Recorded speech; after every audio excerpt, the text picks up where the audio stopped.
కులాంతర లేదా మతాంతర వివాహాలకు గల జ్యోతిష్యపరమైన కారణాలు ఏంటియో ఈ వీడియోలో మనం చర్చిద్దాం. సో సాధారణంగా మనం ఇక్కడ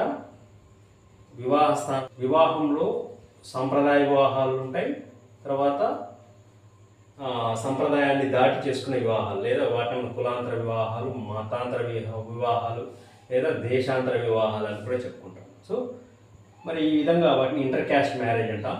ఈ యొక్క కులాంతర మతాంతర వివాహాలకు జ్యోతిష్ శాస్త్రంలో ఉన్నటువంటి ప్రధానమైనటువంటి కారణాలు ఏంటివి అనే విషయాన్ని మనం గమనించినప్పుడు సో ఆ యొక్క విషయాన్ని మనం ఈరోజు చర్చిద్దాం.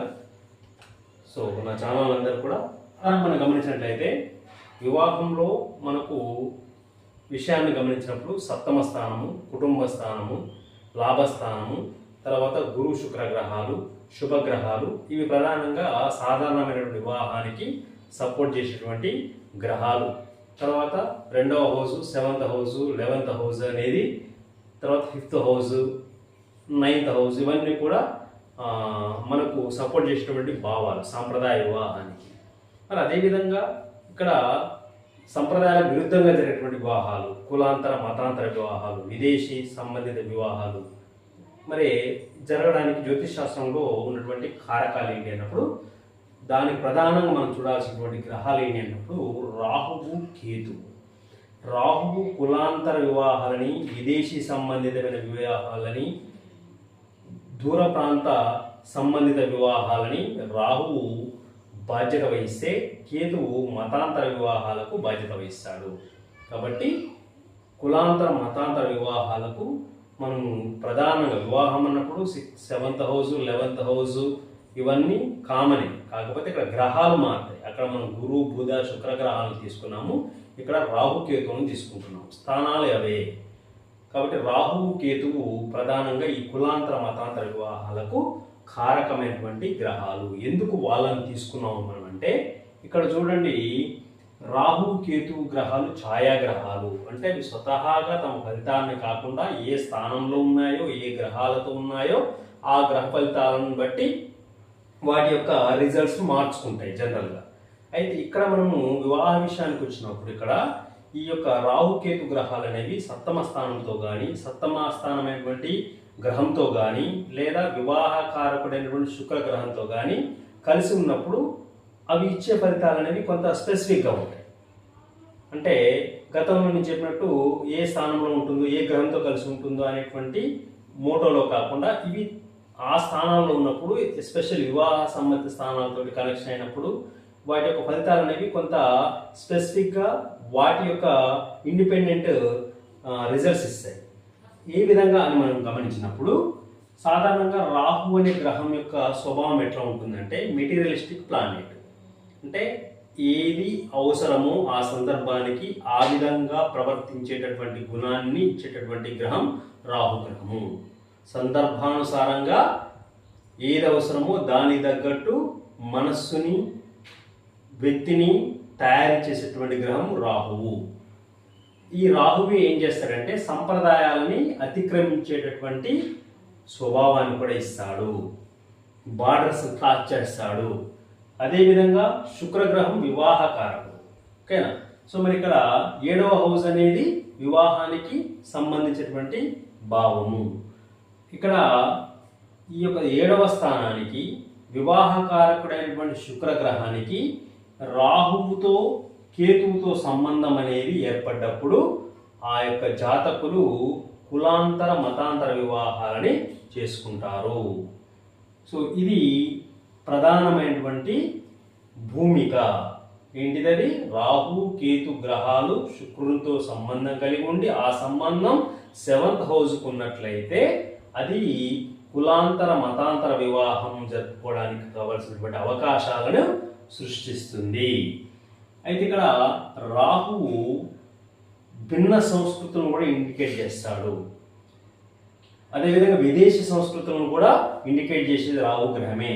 అంటే ఇక్కడ తన ప్రాంతంలో ఉన్నటువంటి లేదా తమ దేశంలో ఉన్నటువంటి వేరే మతస్థులతోని, వేరే కులస్తులతోనే కాదు, విదేశీ సంస్కృతులను కూడా ఇతను ఇండికేట్ చేస్తాడు. అంటే ఫారెన్కి వెళ్ళి అక్కడ ఉండి అక్కడ ఉన్నటువంటి అమ్మాయిని పెళ్లి చేసుకోవడము, అక్కడ ఉన్నటువంటి అబ్బాయిని పెళ్లి చేసుకోవడం, అంటే విదేశీ సంబంధిత అబ్బాయిల్ని విదేశీ అమ్మాయిల్ని పెళ్లి చేసుకోవడం అనేది కూడా రాహువే కారకుడు. కాబట్టి రాహువు దేనికి ఎందుకు అంటే రాహువు విదేశీ సంస్కృతులకు విదేశీ పద్ధతులకు కారకుడు. కాబట్టి రాహు యొక్క సంబంధం అనేది ఈ యొక్క సప్తమ హౌస్కు శుక్రునికి వచ్చినప్పుడు సో విదేశీ వనితలను లేదా విదేశీ యువకులను అమ్మాయిలు అబ్బాయిలు పెళ్లి చేసుకోవడానికి అవకాశం అనేది లభిస్తుంటుంది. అయితే ఇక్కడ మనకు గమనించినట్లయితే విదేశీ స్థానం అన్నప్పుడు మనం ఏం చేస్తాం, జాతకంలో ప్రధానంగా చతుర్థ స్థానాన్ని, భాగ్యస్థానాన్ని, తర్వాత వ్యయస్థానాన్ని, ఓకేనా, తర్వాత రాహువుని శనిని పరిగణలోకి తీసుకుంటాం. ఎందుకు, ఒక వ్యక్తికి విదేశీయానం లేదా విదేశాలకు వెళ్ళే అవకాశం ఉందా, లేదా విదేశాల్లో స్థిరపడే అవకాశం ఉందా లేదా అంటే సాధారణంగా మనం ఇక్కడ 4వ హౌస్ని, 9వ హౌస్ని, తర్వాత 12వ హౌస్ని, రాహువుని, శనిని ప్రధానంగా తీసుకొని క్యాలిక్యులేట్ చేస్తాం. అయితే ఇక్కడ ఈ యొక్క 7th హౌస్కు రాహు కేతువులకు 12వ హౌస్తో సంబంధం వచ్చినట్లయితే ఈ యొక్క కులాంతర మతాంతర వివాహము అనేది లేదా సంప్రదాయానికి విరుద్ధంగా జరిగే వివాహం ఏదైతే ఉంటుందో అది విదేశీ సంబంధితమైనటువంటి వివాహం అయి ఉంటుంది. అంటే ఫారెన్ సంబంధించిన అమ్మాయిని కానీ అబ్బాయిని కానీ పెళ్లి చేసుకుంటారు. సో కాబట్టి 12th హౌస్కు 7th హౌస్కు రాహుకు కనెక్షన్ వచ్చినట్లయితే ఫారెన్ నేటివ్ అమ్మాయితోటి అబ్బాయితోటి వివాహం జరుగుతుంటుంది. అంటే భారతీయ మహిళ కాదు, విదేశీ సంబంధమైనటువంటి మహిళ విదేశీ సంబంధమైనటువంటి యువకుడితో అమ్మాయి అబ్బాయికి మ్యారేజ్ జరుగుతుంటుంది. ఒకవేళ ఈ యొక్క 12th హౌస్ 7th హౌస్ రాహుతో పాటు 5th హౌస్ కూడా కనెక్షన్ వచ్చి అదేవిధంగా 11th హౌస్ కూడా కనెక్షన్ వచ్చినట్లయితే ఎందుకు ఇక్కడ సో ఇక్కడ మనం జనరల్ గమనించినట్లయితే 7th లార్డ్ 5th హౌస్లో ఉన్నా 5th హౌస్ 7th లార్డ్లో ఉన్నా ఈ రెండింటికి 11th హౌస్తో సంబంధం వచ్చినప్పుడు అంటే సప్తమ పంచమ స్థానాధిపతులు ఒకరినొకరు పరస్పర సంబంధం కలిగి ఉండి ఆ సంబంధానికి 11వ హౌస్ సంబంధం కూడా ఏర్పడ్డట్లయితే అది ప్రేమ వివాహాన్ని ఇండికేట్ చేస్తుంటుంది. సో కాబట్టి ఈ యొక్క 7th హౌస్కు 11th హౌస్కు 12th హౌస్కు 5th house connection వచ్చినప్పుడు రాహుకేతులతో సంబంధం వచ్చినప్పుడు సో అది ప్రేమ వివాహాన్ని చూపిస్తుంటుంది. అంటే విదేశీ వనితలతోటి విదేశీ యువకులతోటి ప్రేమ ద్వారా వివాహ బంధంలోకి వెళ్ళడం అనేది జరుగుతూ ఉంటుంది. ఈ యొక్క 12th house 7th house 5th house 11th house రాహువు కేతువుతో పాటు ఆ యొక్క సంబంధం అనేది 10వ స్థానానికి దశమ స్థానానికి వచ్చింది అనుకోండి. దశమం అనేది ఏంటి, చేసేటటువంటి ఆ జాతకుడు ఏ వృత్తిని స్వీకరిస్తాడు, ఏ జాబ్ చేస్తాడు అనే విషయాన్ని చెప్తుంటుంది. కాబట్టి ఆ యొక్క స్థానాలకు దశమ స్థానంతో సంబంధం ఏర్పడితే ఆ యొక్క జాతకులు తాము పనిచేసేటటువంటి ఆఫీసులో కానీ లేదా తమ పనిచేసేటటువంటి సంస్థలో ఉన్నటువంటి ఉద్యోగినే వివాహం చేసుకోవడం అనేది జరుగుతుంటుంది. అది 5th 7th 11th house connect వస్తే అది రాహు కేతుతో కనెక్ట్ వస్తే అది లవ్ మ్యారేజ్గా లేదా సంప్రదాయాలకు విరుద్ధమైనటువంటి వివాహంగా మనం ఇక్కడ ట్రీట్ చేయొచ్చు. ఓకేనా. కాబట్టి 12th హౌస్కు 11th హౌస్కు 5th హౌస్కు రాహు కేతువుకు సంబంధం వచ్చి శుక్రునితో సంబంధం వచ్చి అది దశమ స్థానానికి ఏర్పడితే అది మనము ఆ వ్యక్తి పని చేసేటటువంటి సంస్థలో కానీ ఆ చోటలో ఉన్నటువంటి తనతో పాటు పనిచేసేటువంటి కొలీగ్ని వివాహం చేసుకుంటాడని చెప్పవచ్చు. సో ఇది one of the point. So మనకి ఇక్కడ ఇంతకుముందుగా చెప్పాను 7th హౌస్కు 5th హౌస్కు 11th హౌస్కు Rahu కేతుతో connection వచ్చినప్పుడు అది ఇంటర్ క్యాస్ట్ లవ్ మ్యారేజ్ని ఇండికేట్ చేస్తుంటుంది. సో అదేవిధంగా ఇక్కడ మనకు 5th హౌస్కు శని కుజులతో సంబంధం వచ్చినా కానీ ఎందుకు 5th హౌస్ అనేది లవ్ని ఇండికేట్ చేస్తుంది, ప్రేమని ఇండికేట్ చేస్తుంది. కాబట్టి శని కూడా ఒక రకంగా ప్రేమ వివాహానికి కారణమవుతాడు. సో కాబట్టి ఇక్కడ శని కుజులు 5th హౌస్లో ఉన్నప్పుడు సో వారు కూడా ఈ యొక్క ఇంటర్ క్యాస్ట్ మ్యారేజ్కి సపోర్ట్ చేయడం జరుగుతుంటుంది విత్ ద సపోర్ట్ ఆఫ్ రాహువు. ఓకేనా. సో అదేవిధంగా ఇక్కడ మనం గమనించినప్పుడు కుజ రాహువులు శుక్రగ్రహాలు ఈ మూడు కలిసి ఉన్నప్పుడు పరిస్థితి మనం గమనించినట్లయితే సాధారణంగా కుజ రాహువులు కుజ శుక్రులు మనం ఇక్కడ అట్రాక్టివ్ ప్లానెట్స్ అంటాం. అంటే వివాహ బంధంలోకి వెళ్ళేటటువంటి స్త్రీ పురుషులు ఇద్దరికి కూడా అది సంప్రదాయమైన వివాహం కావచ్చు లేదా సంప్రదాయేతర వివాహమైన కావచ్చు. సో ఖచ్చితంగా ఆ యొక్క ఇద్దరి జాతకాలలో కుజ శుక్రుల యొక్క పొజిషన్ అనేది కరెక్ట్గా ఉండాలి. ఎందుకంటే కుజ శుక్రులు ఇద్దరు కూడా అట్రాక్టివ్ ప్లానెట్స్, ఆకర్షణ గ్రహాలు. అంటే వివాహం అంటేనే ఒక రకమైనటువంటి ఆకర్షణతో ఉండాలి. దంపతులు ఇద్దరు కూడా సుదీర్ఘమైనటువంటి దాంపత్య జీవితానికి ఇద్దరి మధ్య ఆకర్షణ అనేది నిరంతరం ఉన్నప్పుడే వారి యొక్క దాంపత్య జీవితం అనేది సుఖంగా ఉంటుంది. కాబట్టి ఇక్కడ కుజ శుక్ర గ్రహాలకు అట్రాక్టివ్ ప్లానెట్స్కు రాహుతో సంబంధం వచ్చినప్పుడు సో సాధారణంగా అతను ఏం చేస్తారంటే ఇంటర్ క్యాస్ట్ మ్యారేజ్ ఇస్తాడు. ఓకేనా? సో అది 5th హౌస్తో 7th హౌస్తో 11th హౌస్తో కనెక్ట్ ఉంటే అది ప్రేమ వివాహాన్ని ఇస్తుంటుంది. కాకపోతే ఇక్కడ ఈ యొక్క కుజ రాహువులకు మధ్య కుజ శుక్రులకు మధ్య రాహు గ్రహం ఎంటర్ అయింది కాబట్టి అప్పుడు ఏం చేస్తారంటే ఈ రాహు అనే గ్రహం వల్ల ఏమవుతుందంటే ఆ యొక్క పెళ్లి చేసుకున్నప్పుడు, వివాహం చేసుకున్నప్పుడు ఉన్నటువంటి ఆకర్షణ, వారి మధ్య ఉన్నటువంటి పరస్పర అట్రాక్షన్ అనేది కొన్ని రోజుల తర్వాత, కొన్ని సంవత్సరాల తర్వాత అది డీవియేట్ అయిపోతుంటుంది. అంటే ఆకర్షణ అనేది తగ్గిపోయి ఒకరి మీద ఒకరికి ఇంట్రెస్ట్ తగ్గిపోయి సో అది ఒక రకమైనటువంటి వివాహ బంధానికి విచ్ఛిన్నం కానీ లేకపోతే వారి మధ్య అవగాహన లోపానికి కానీ దారి తీస్తుంటుంది. కాబట్టి అంటే ఇది ప్రధానంగా ఎట్లా చూపిస్తుంది అంటే అట్రాక్షన్ లేదు కాబట్టి వారి మధ్య ఒక రకమైనటువంటి శారీరకపరమైనటువంటి ఆకర్షణ అనేది లోపిస్తుంటుంది. ఓకేనా? అంటే సెక్సువల్ ఇంట్రెస్ట్ అనేది వెళ్ళిపోవడం వలన సో అది ఒక రకమైనటువంటి మ్యారేజ్ డీవియేషన్కు దారి తీయడం జరుగుతూ ఉంటుంది. సో ఇది కూడా ఒక రకమైనటువంటి కోణం మనకు అందులో గమనించుకోవాలి. సో ఇవి సాధారణంగా ఒక వ్యక్తి కులాంతర మతాంతర వివాహం చేసుకోవడానికి సపోర్ట్ చేసేటువంటి గ్రహాలు, వాటి యొక్క స్థానాలు, వాటి యొక్క సపోర్టివ్ ప్లానెట్స్. సో రాహువుని ప్రధానంగా కులాంతర వివాహానికి, కేతు కనెక్షన్ ఉంటే మతాంతర వివాహానికి, శని కనెక్షన్ ఉన్నా కూడా ఒక్కోసారి మతాంతర వివాహానికి అతను కూడా సపోర్ట్ చేస్తాడు.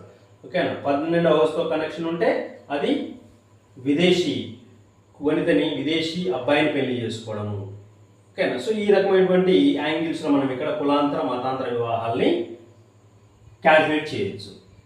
అయితే ఇక్కడ మనం గమనించినప్పుడు మరి ఈ గ్రహాలు సపోర్ట్ చేస్తున్నాయి కదా, మరి ఒకవేళ ఈ గ్రహాలకు కొన్ని సందర్భాలలో వేరే గ్రహాలతో సంబంధం వచ్చినప్పుడు అది కులాంతర మతాంతర వివాహాలకు దారి తీయదు. అంటే కొంతమందిలో ఈ గ్రహాల యొక్క కలయిక ఉంటుంది కానీ వాళ్లకు సంప్రదాయ విరుద్ధమైనటువంటి మ్యారేజ్ జరగదు. అంటే సాధారణమైనటువంటి స్థితిలోనే వివాహం జరుగుతుంటుంది.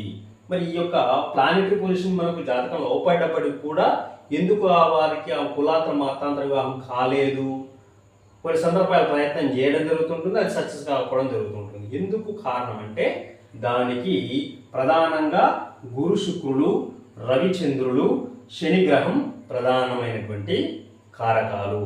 ఈ గ్రహాల యొక్క సంబంధం అనేది ఈ రాహువుకు, కేతువుకు, శుక్రునికి ఈ యొక్క 12th, 7th, 5th, 11th హౌస్కి వచ్చినప్పుడు ఆ యొక్క సంబంధం అనేది కులాంతర మతాంతర వివాహానికి దారి తీయదు. అసలు ఆలోచనే రాదు. ఒకవేళ వచ్చినా అది ఎక్కడో ఒక దగ్గర కట్ అయిపోతుంటుంది. ఎందుకంటే ఇక్కడ గురువు గ్రహం ఏంటి ఇక్కడ? దేవగురు. ఓకేనా? దేవగురు బృహస్పతి. అంటే గురువు ఏం చేస్తాడు? ఎంతసేపటికి ధర్మాన్ని, న్యాయాన్ని, ఒక సంప్రదాయాలను పాటించే వ్యక్తిగా గురువు ఆ పాత్ర పోషిస్తాడు. సో కాబట్టి గురువు సంబంధం ఉన్నట్లయితే వ్యక్తి ధర్మబద్ధంగా సంప్రదాయాన్ని గౌరవించేవాడిగా ఉంటాడు. కాబట్టి సంప్రదాయ విరుద్ధమైన వివాహానికి అతను అంగీకరించడు. శుక్రుని విషయానికి వచ్చినప్పుడు శుక్రుడు కూడా సేమ్ శుభగ్రహము. అతను కూడా ఏం చేస్తే ఇక్కడ సరైనటువంటి సంప్రదాయ వివాహాన్ని ఎప్పుడు కూడా అతను ప్రపోజ్ చేస్తుంటాడు. కాకపోతే ఇక్కడ రాహుతో సంబంధం వచ్చినప్పుడు శుక్రునికి అతను కులాంతర వివాహాన్ని, కేతుతో సంబంధం వచ్చినప్పుడు మతాంతర వివాహాన్ని అతను సపోర్ట్ చేస్తాడు. అంటే శుక్రుడు రాహు కేతుతో కలిసినప్పుడే అతని యొక్క స్వభావం మారుతుంది. కానీ జెన్యున్గా శుక్రుడు ఎప్పుడు కూడా సంప్రదాయమైన వివాహాన్ని ఇస్తాడు. సో కాబట్టి ఒకవేళ శుక్రుడు నీచపట్టినా కానీ, శుక్రుడు అస్తంగంతో చెందినా కానీ, శుక్రుడు సాధారణ పరిస్థితుల్లో ఉండకుండా అసాధారణ పరిస్థితుల్లో ఉండి రాహుకేతుతో ఉన్నప్పుడు అతను సంప్రదాయ వివాహాన్ని ఇవ్వడు. అది ఒకటి పాయింట్గా మనం ఇక్కడ చూసుకోవచ్చు. అదేవిధంగా రవిచంద్రుల విషయానికి వచ్చినప్పుడు వీళ్ళు కూడా సంప్రదాయ వివాహాన్ని ఇండికేట్ చేస్తారు. ఎందుకంటే రవిగ్రహం రాయల్టీని అంటే రాజగ్రహము, ఓకేనా, అంటే సంప్రదాయాల ప్రకారం వెళ్ళేటటువంటి పద్ధతిని చూపిస్తుంది. తర్వాత వంశ గౌరవాన్ని కాపాడేటటువంటి గ్రహము. ఇప్పుడు కులాంతర మతాంతర వివాహం అనేది ఏంటి, అది చేసుకున్న వాళ్ళు ఖచ్చితంగా వంశ ప్రతిష్టలు దెబ్బతీసిన వాళ్ళే అవుతారు. కానీ రవి ఏం చేస్తారు ఇక్కడ, కింగ్ ఆఫ్ ద ప్లానెట్, రాజగ్రహం కాబట్టి వంశ గౌరవాన్ని కాపాడతాడు. అదేవిధంగా కుటుంబ నియమాలను పాటించేటటువంటి వ్యక్తిగా కూడా ఉంటాడు. కాబట్టి రవిగ్రహం అనేది ఈ యొక్క కుల మతాంతర వివాహాలకు సపోర్ట్ చేయదు. సో చంద్రుడు విషయానికి వచ్చినప్పుడు చంద్రుడు కూడా రెస్పాన్సిబుల్. ఎందుకు, సో ఇక్కడ మనం ఈ యొక్క అన్ని యాంగిల్లో ఇంటర్నల్ మనం చంద్రుడు కూడా ఇండికేట్ చేయాలి. ఎందుకు, చంద్రుడు మనస్సు కారకుడు, ఓకేనా. కాబట్టి ఈ యొక్క సందర్భాలన్నింటిలో కూడా మనస్సు యొక్క ప్రమేయంతో ఈ యొక్క వివాహ ప్రక్రియ జరుగుతుంటుంది, ఓకేనా. సో కాబట్టి ఈ యొక్క చంద్రుడు మనం ఇంటర్నల్గా ఈ అన్ని యాంగిల్స్కు అప్లికేబుల్ చేసుకోవాలి. సో చంద్రుడు శుభగ్రహమే కాబట్టి శుభచంద్రుడైతే ఆ యొక్క సంప్రదాయేతర వివాహానికి అతను సపోర్ట్ చేయడు, ఓకేనా. అసాధారణ చంద్రుడు అంటే నీచపట్టినటువంటి చంద్రుడు కానీ, క్షీణచంద్రుడు కానీ, పాపకర్తెర పొందినటువంటి చంద్రుడు కానీ, అస్తంగత్వం చెందినటువంటి చంద్రుడు కానీ, ఈ యొక్క చంద్రుడు మాత్రమే ఏం చేస్తాడు ఇక్కడ, అసాధారణ వివాహాన్ని ఇస్తాడు. అంతేగాని శుభస్థితిలో ఉన్నప్పుడు చంద్రుడు కూడా ఈ యొక్క సంప్రదాయేతర వివాహానికి సపోర్ట్ చేయడు. అదేవిధంగా చంద్రుడు రాహుతో కలిసినప్పుడు, ఓకేనా, చంద్రరాహుల యొక్క కలయిక అనేది అసాధారణమైన మానసిక స్థితిని ఇండికేట్ చేస్తుంటుంది. కాబట్టి చంద్రుడు రాహుతో కలిసినప్పుడు ఈ యొక్క సంప్రదాయేతర వివాహానికి దారి తీయడం జరుగుతుంటుంది. దాంతోపాటు చంద్రుడు వక్రం చెంది ఉన్నా, చంద్రుడు నీచపట్టి ఉన్నా, చంద్రుడు పాపగ్రహాల మధ్య ఉన్నా, ఓకేనా. సో ఈ యొక్క చంద్రుడి యొక్క బలం అనేది పూర్తి స్థాయిలో లేకపోయినా అప్పుడు చంద్రుడు ఏం చేస్తారంటే అసాధారణమైన వివాహాన్ని ఇస్తాడు. సో ఇది రవిచంద్రుల యొక్క పొజిషన్.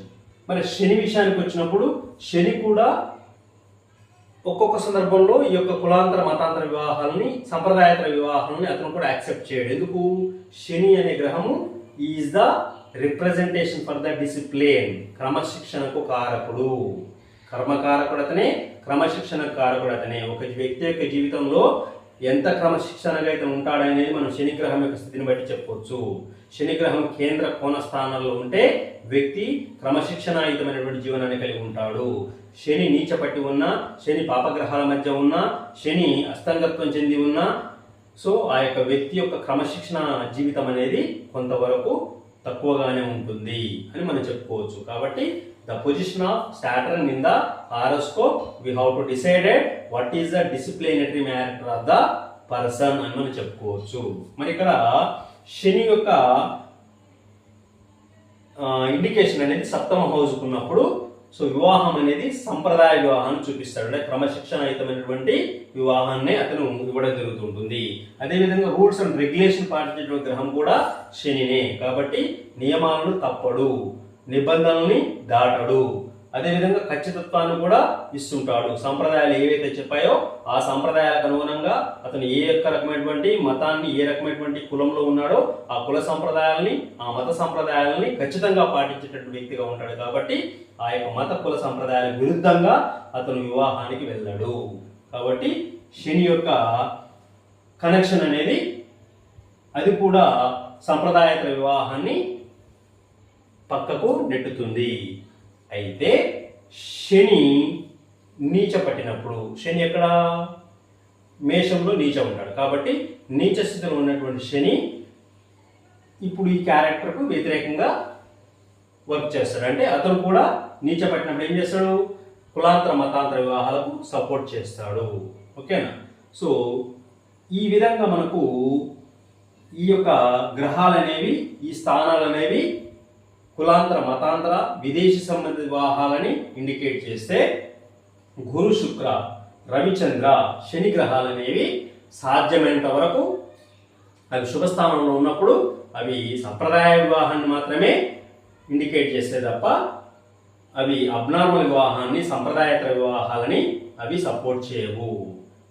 కానీ గురువు కానీ, రవి కానీ, చంద్రుడు కానీ, శుక్రుడు కానీ శని కానీ వీరు అస్తంగత్వం చెందిన, నీచపట్టిన, పాపగ్రహాల మధ్య ఉన్న చంద్రుడైతే క్షీణచంద్రుడైనా, సో ఇలాంటి సందర్భాల్లో మాత్రం వారు కూడా కులాంతర మతాంతర వివాహాలకు వాళ్ళు కూడా ఒక ఇంపార్టెంట్ రోల్ పోషించడం అనేది జరుగుతుంటుంది. కానీ సాధారణమైన స్థితిలో మాత్రం వీళ్ళ యొక్క సపోర్ట్ అనేది ఉండదు. ఓకేనా? సో కాబట్టి రాహువుకు శుక్రుడితో సంబంధం వచ్చినప్పుడు అది ఇంటర్ క్యాస్ట్ మ్యారేజ్గా చెప్పుకున్నాము. కుజుడు యొక్క కనెక్షన్ ఉంటే అట్రాక్షన్ అనేది కొంతవరకు తగ్గిపోయి సో మధ్యలో ఆ బంధం అనేది వీడిపోవడానికి కూడా అవకాశం ఉంటుంది.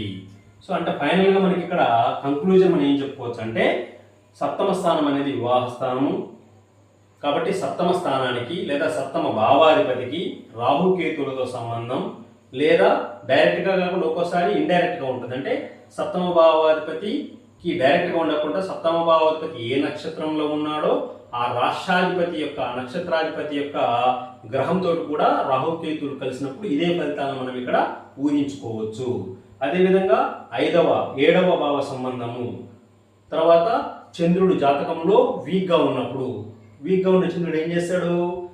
అన్యమైనటువంటి మనస్సుని ఇస్తాడు, అంటే స్థిరమైన మనస్సు ఇవ్వడు.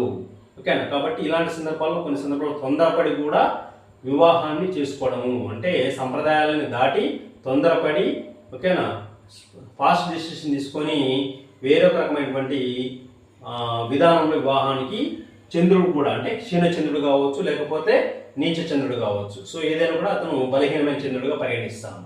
సో కాబట్టి ఈ యొక్క కాన్సెప్ట్స్ అనేవి ఈ యొక్క గ్రహాల కలయిక ఈ యొక్క గ్రహాల యొక్క అసాధారణ పరిస్థితి అనేది కులాంతర మతాంతర వివాహాలకు ప్రధానమైనటువంటి భూమిక పోషిస్తాయి. అంటే ఇప్పుడు ఎంటైర్ ఎపిసోడ్లో మనం గమనించినప్పుడు వీటినన్నింటినీ ఇన్ఫ్లుయెన్స్ చేసే గ్రహాలు ఏంటి అంటే రాహు కేతువు. ఓకేనా? సో కాబట్టి రాహు కేతు గ్రహాల యొక్క పొజిషన్ బట్టే మనం ఇక్కడ ఆ జాతకునికి కులాంతర వివాహమా మతాంతర వివాహమా విదేశీ వివాహమా స్వదేశీ వివాహమా ఎక్కడ అనేది మనం ఇక్కడ రాహుకేతుల యొక్క పొజిషన్ బట్టి ఇండికేట్ చేయొచ్చు. కాబట్టి ఇది జాతకంలో వివాహ సంబంధ విషయాన్ని పరిశీలించేటప్పుడు ఆ యొక్క వివాహం అనేది ఇంటర్ క్యాస్ట్ మ్యారేజా సేమ్ క్యాస్ట్ మ్యారేజ్ అని చెప్పుకోవడానికి తెలుసుకోవడానికి మనకు జ్యోతిష్ శాస్త్రంలో ఉన్నటువంటి ఒక ఆధారభూతమైనటువంటి అంశాలు ఇవన్నీ కూడా మనకు మహర్షులు ఇచ్చినటువంటి ఒక జ్ఞాన భండాగారం. సో దీన్ని తెలుసుకుంటే దాన్ని అప్లికేబుల్ చేసుకుంటే ఖచ్చితంగా రిజల్ట్ అనేది మనకు పాజిటివ్లోనే ఉంటుంది. కాబట్టి ఇది the reasons for the inter caste marriage in the particular persons of horoscope. So అందరూ కూడా ఈ యొక్క ఛానల్ని ఆదరించండి, లైక్ చేయండి, సబ్స్క్రైబ్ చేసుకోండి. ప్రధానంగా మీరు ఎంత లైక్ చేస్తే ఛానల్ అంత ముందుకు వెళ్తుంటుంది, అంతమందికి చేరువవుతుంటుంది. ఓకేనా? కాబట్టి మీ లైక్లే ఈ యొక్క ఇన్ఫర్మేషన్ ముందుకు పాస్ కావడానికి సపోర్ట్ చేస్తుంటుంది. కాబట్టి ఈ విషయం జనరల్ టాపిక్ అది ఇది అందరూ కూడా పనికొచ్చే విషయం ఈ రోజులలో. ఓకే? ఎందుకంటే మనము ఇప్పుడు ఫర్ ఎగ్జాంపుల్ కలియుగానికి రాహువే ప్రధాన కారకుడు. ఎందుకు? రాహు ఇప్పుడు కూడా మెటీరియలిస్టిక్ ప్లానెట్. కాబట్టి ఈ కలియుగంలో జరుగుతున్నటువంటి ప్రతి అసంబద్ధమైన విషయాలకు రాహువే కారకుడు. ఇందులో కులాంతర వివాహం కూడా one of the main aspect. ఇప్పుడు మనకంటే 100కు 40% మ్యారేజెస్ కులాంతర మతాంతర వివాహాలు జరుగుతున్నాయి. ఓకేనా? కాబట్టి ఇది ఒక ఎప్పుడు కూడా కరెంట్ ఇష్యూ ఈ రోజులలో. కాబట్టి ఇది మీరు లైక్ చేసినట్లయితే ఈ విషయం చాలామందికి చేరువవుతుంటుంది. ఓకేనా? సో మీరు సబ్స్క్రైబ్ చేసుకుంటే నా ఛానల్ సపోర్ట్ జరుగుతుంటుంది. సో మీరు షేర్ చేస్తే ఈ విషయం ఇంకా చాలామందికి స్ప్రెడ్ కావడం అనేది జరుగుతుంటుంది. సో కాబట్టి your likes, your subscribes, your sharing అనేది ఈ యొక్క ఛానల్కు ఒక బూస్ట్ లాంటిది, అది గమనించండి. సో తప్పకుండా నా యొక్క రిక్వెస్ట్ని మన్నిస్తారని కోరుకుంటూ మరొక అంశంతో మీ ముందుకు వస్తాను. థ్యాంక్ యూ అనండి.